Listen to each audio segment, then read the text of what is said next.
maybe I want to have a little less. And I may not end up using this one if it doesn't look right to me. But so I've got now a number of bubbles from round, and I'm going to duplicate this one round one more time. So I've got 2 round layers, and that's okay. And I've got all these other layers now, so I'm going to go ahead and save it. I'll do a file, save as, and call it bubbles. And I don't need a color profile, and I'll just do a save. At this point, I'm going to move into Painter and show you where I would go with it from there. Here I am in Painter, and I've opened the bubbles that I created in Photoshop. You can see them, they're all on layers here.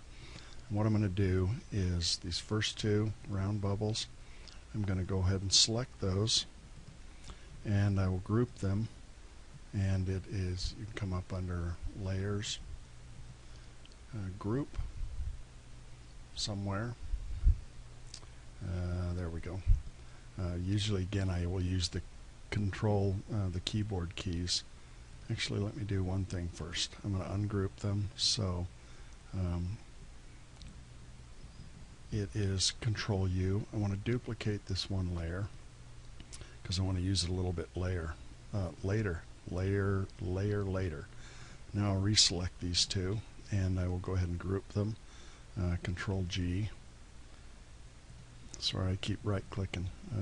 Control G again, or up under the layer here. So what I'll do now, if your nozzle library is not open, go ahead and under the window in the media selector, which I have open somewhere because it's open here. Actually, no, this is where I want to go. Down here to the media library panels and select nozzles. I want to go over here and make nozzle from group. So it has thrown Painter completely off, of course. Pause this and get right back. Okay, and now it's switched me. I locked it to an application, so it keeps switching back to Photoshop. But now I'm back into Painter, and here's my nozzle group. And right now it's looking pretty sloppy. That's okay. We're going to fix it. Actually, we don't need to fix it because it is transparent behind there. But I'm going to go ahead and save it as a nozzle group or as a nozzle. So I'll go File, Save As, and I'm going to go ahead and call it Bubbles 1.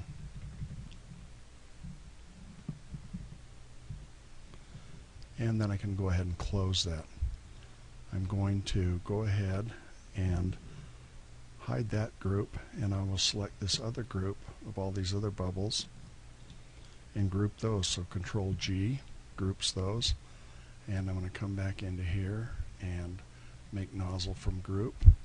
So here's my other nozzle. It looks pretty sloppy right here, but it's okay. And I will save this. So File, Save As, and I'll go Bubbles, and I should have named that Bubbles 1, but underscore it with nozzle. Otherwise I lose which files are nozzle files and which files aren't files. Once I've got that created, then I can go ahead and close that. I can also go ahead and close this original file, and you can save the changes or you don't have to. You haven't really ruined anything, you've just grouped them. So yes or no, it's really kind of up to you. I'm just going to say no, and create me a new layer or a new image so I can show you now how I would use those nozzles. So File, New, and I'll just leave it at 900 by 900, which is fine. I'll maximize this so I can see it. And I'll pick a brush, one of the linear angle B brushes. It doesn't matter, you can kind of start whichever one you want. And this is painting. Just to show you how it's painting, let's load one of these nozzles. And that's kind of like rock candy or something, jelly beans, I guess. what I want to do is go ahead and load my nozzle, which is load nozzle, and the first one I'll load is bubbles. Open that, and way too close right now, so I'm just going to, for fun, pick a different nozzle and see what happens. Okay, still way too close, I think, so I'll adjust it a little bit, undo this, because I want to be able to see my individual bubbles. So I'll come up in the window and I will save this variant out so that you do have this variant and you don't have to go through all this. But I'll go to the brush controls and I'll just start with the general, and I want it to go ahead, this is fine. Size, I want it to go probably the minimum size. You can decide whatever you want. I probably want to go ahead and go not quite itty bitty, and I'm going to change it to random so that when I'm painting with it, you can see it makes a more random statement. It puts them out in a random way.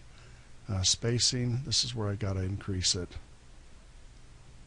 and figure out what's going to work.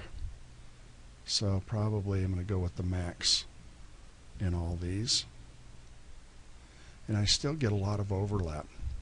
And that will change if I go with some size, smaller. Obviously, then I don't get overlap. But if you do have some overlap, but this is the size of the bubbles you want to paint, and you can see at this point they're painting pretty well. They're lining up, doing pretty much what I want them to do. I can come down here, just check my angle. Angle's okay. This is probably, let me see what it does. I don't think this will change anything. Well, it actually does. So I want to undo that. I don't want them to come out random. I don't want them to come out anyway, except the way I've got them. And that's backwards from the way I've got them. So let me move the angle to 0. And now they're aligned like I want them to be with the highlight up here. Obviously, if you want to change the angle, so if your water is being lit from a different angle, or you want the bubbles from a different angle, move the angle slider to whatever you want. You could even, 360 is probably the same orientation. 180, it'll be oriented in the opposite. So I'm going to go ahead and move it down to 0 so that it's in the same orientation that I originally started with. And then I'm just going to add some jitter here. This will help them not stack up quite so much and be a little more random. Now they still overlap a little bit, but for the most part that's working pretty good for what I want. And bubbles, they do overlap, so that's okay. I'm going to go ahead and save this variant for you. So save variant, and I'll just title it bubbles. And so when you create this nozzle or use this nozzle, create the bubbles, you can play with this and see how it works. Anything else you might want to do, now is also a good time to do it. Up under general, you may decide at this point that these are too opaque and move the opacity down so that it's painting a lot less opaque. And you might even want to do it even more for something in the background. I'm going to go ahead and undo this, clear the whole canvas actually. And so how would you use it? If you're painting some water or something, fill the background with watery color, whatever you're going to be using, and then pick your brush, and in this case it would be the bubbles brush, and decide on your opacity, whatever you want to do. I'm going to leave the opacity down here small, and right at this point I'm going to make the size a bit smaller also, because these are going to be my, let's say, my background bubbles.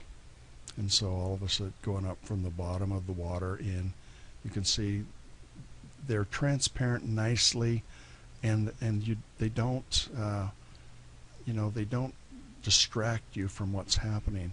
Now you might want some that are a little bit more obvious, and so what I would simply do is increase the size some, and that's a little bit bigger, and then I would go ahead and increase the opacity